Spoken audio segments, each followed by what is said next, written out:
the waves of thoughts and also the waves of different modes of consciousness like sleep, wakefulness, and dream that keep coming and going. So thoughts with these different modes of consciousness which keep shifting in a human being. Patanjali says that you have to awaken to a dimension which is not having a wavy pattern, but the very base on which these waves are moving. So what we can see is there is a sea, and in the sea there are waves coming and going. Patanjali says that the wave should identify itself as the sea, and that process is called as the Chitta Vritti Nirodha. Imagine a state where you are fully alert, but still you are able to perceive things around you as a dream. It is not really happening. You are unmoving and everything is moving on your own consciousness. So it appears like a projected dream. And at the same time, you are so deeply relaxed as if you are in a very deep sleep. So you are awake, you are alert. At the same time, you are in a state of deepest relaxation. And you perceive things moving around you as a dream because you are awakened to a deeper reality than that. A one plane of consciousness makes you aware of it. So that state, why that state is required, why we should reach that state of Chitta Vritti Nirodha, is because Patanjali says that whenever the senses will come in contact with the objects, matra sparshastu kaunteya, sukheshu sukha dukkhada, it will bring a sensation of pleasure and pain, heat and cold. It is unavoidable. These sensations will keep coming to your mind. But if you touch a deeper level of stability within you, you will be able to tolerate these waves better. So you will remain unmoving. And that is the whole exercise for which we are in this particular situation in life. Life wants us to achieve that, to become stronger in mind and soul. And that is why whatever experiences that we are getting in our life now are to push us towards that state. So it is towards achieving that level of stability of the mind, body, and breath that we are moving. And for this, Patanjali gives a 8-step method, a scientific, systematic path. First 2 limbs, he says, are the do's and don'ts in your behavior. 5 things where you should not allow your energy to move, and 5 things where you should channelize your energy in your behavior. First is behavioral aspect. Second, the asana and pranayama are something to do with the body. They are the karma, the activity aspect. So, social domain, personal domain. And then, these 4 are called as the Bahiranga Yoga. You do something in your behavior, with society, in your action, in pranayama, in asana. You are doing something with your instruments. Then he makes a shift in the 5th limb from external to internal. And that 5th limb is called as Pratyahar. Pratyahar is a junction between internal and external. After this Pratyahar, there are 3 more limbs which are completely internalized. They are called as the Dharana, Dhyana, and Samadhi. They are completely to do with mind only. So see, the sage is able to use such a systematic thing, starting with the external behavior, coming to the personal actions, body, then coming to the breath, and then to the senses, and creating a transition from external to internal. and then he takes you completely internally. So here, the pratyahar means prati ahar. Prati is the word used in Sanskrit which signifies going against or the opposite. Pratikul, pratished. So you have to avoid that or go against it. Ahara means food. So it is a state against the food. What is this food? Food is not only that you eat through your mouth. Food is anything that you eat through any of your senses. So when you see something with attachment, it is a food.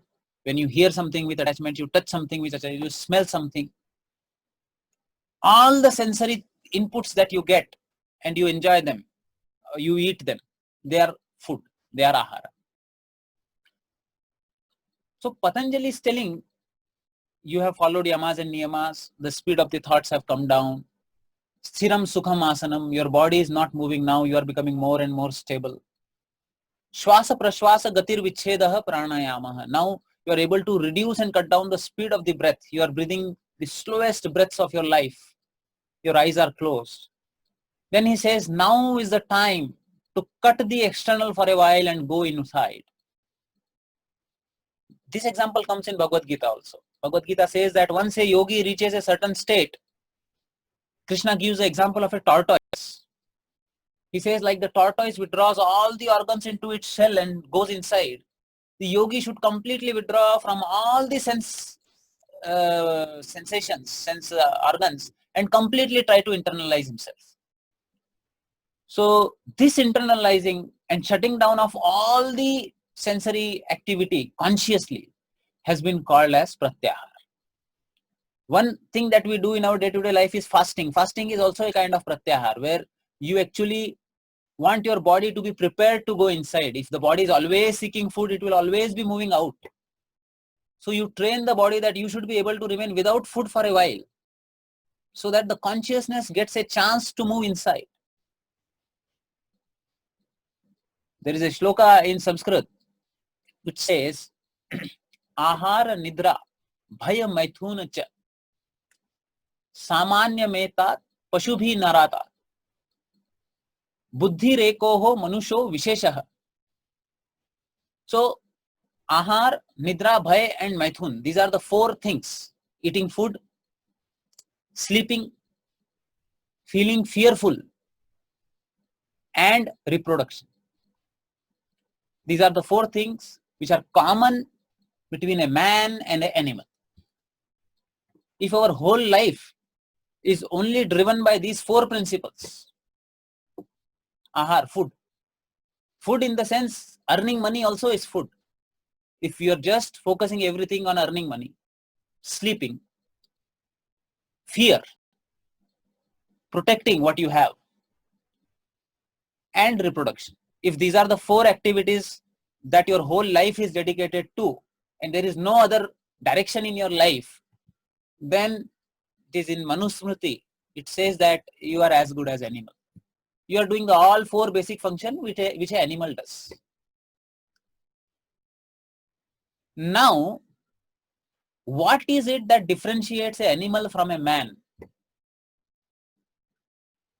If I put a bone in front of a dog, it has to jump. Whether the dog is fasting or not fasting, it has to jump. But if a man is fasting and he's hungry, and you put a dish which he really loves, only the man has the freedom to say, I don't want to eat. So in the process of evolution, this faculty of buddhi, a sankalpa, to deny the senses, that entity which takes you one step above your senses, is something that makes you a man or a woman. Bhagavad Gita gives another example. Like a boat is sailing in the sea, and There is no proper anchoring of the boat. There is the driver doesn't know how to drive. Wherever the wind will come, it will take the boat. The wind here is sensory attractions. If your buddhi is not anchored to yoga, wherever the senses pleasure will take your life, it will keep moving in the sea, in whatever directions the senses take it. So the driving force of your life will become the senses, not an entity within you. So here comes the value of pratyahar. That Jitendriya, this is the concept Atmavan, that you have to go inside you, find an entity within you which is much powerful than the senses, and let that entity within you take the authority of going above the senses. One very important thing here to understand is, whenever yoga philosophy talks about something like this, people enter into a state of conflict where a question comes that there is struggle starts. I want my senses to stop. I want to use my higher faculty, and there is a fight between the individual and the sensory attractions. So here I want to tell you that it is not about a fight within you. You don't have to actually struggle and enter into a conflict of action and reaction with your senses. What you have to do is channelize your energy towards the practice of yoga and go within and try to touch deeper and deeper level of peace and calmness. That will automatically bring a transition where you will not find those senses or sense attraction so powerful. See, if you don't do anything to ground yourself and keep fighting with the senses, you will go mad. So I again and again repeat the same principle. There is no fight with darkness. If you are in a dark room and you want to cut and throw away the darkness out of the window, you will ultimately harm yourself and the darkness will not go away. It is not possible to cut or hold on or hold a thing and throw it out, because darkness does not exist by itself as a independent entity. It is nothing but absence of light. In the same way, the attraction that the senses bring, the pleasure that the senses, the power that they have on you, is not an entity by itself. It is the absence of bliss within. So you have to hold on to the light, not fight with the darkness. In fact, you have to ignore it. If there are some binge episodes where you completely indulge yourself in sense pleasures, you should just ignore it. You should not pay attention to it. And from next day, try with more effort, with more energy to hold on to the light. What is this light? This light is the actual practice of yoga. Not even reading the philosophy. It won't help that much. Actual practice with the body, with the breath, with the chants and vibrations. And then at the end, when you are able to touch that peace, that bliss within you, holding on to it, praying for it, going within, that will automatically give you that anchor, that when you are in that situation where there is a strong pull on the senses, you will have a better ability to not to get driven by them effortlessly. The path of yoga is effortless.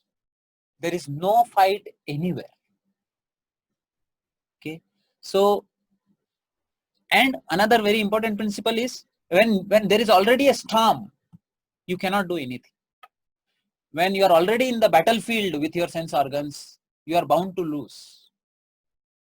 But the time for preparation is when there is no storm, when the mind is naturally calm. So when you are starting your day, when your mind is naturally calm, that time you have to go within and ground yourself more and more. Then you will see that in the battlefield, you will get a better awareness of the things and a better understanding of yourself and ability to understand things. and manage them better. Do not get into the complexes of guilt here. So this is more harmful. Actually, indulging in the sensual activity is also not considered as good or bad. It is the continuous repetition of the thoughts about the sense pleasure which is more harmful. The activity remains for a moment and goes away, but the continuous repetition of the thoughts that goes on in the mind, repeating it again and again, is the problem. So therefore, pratyahar is the principle which has to be followed at the end of the yoga practice. Once the module that we do, we take you up to the pranayama part and then we try to relax you. But at the end, what you have to do is completely withdraw yourself inside and lie down in shavasana like a dead body. You should just completely withdraw and go within. Pratyahara. So that strengthens that higher faculties in you. Definitely, we are all on the path of evolution, and a journey of 1,000 miles start with a single step. So it will not happen that suddenly you are master of all your senses. It will take time, it will take months, it will take years, but you at least know the direction in which you have to go. So thank you very much for your patient listening. Thank you very much for being with me.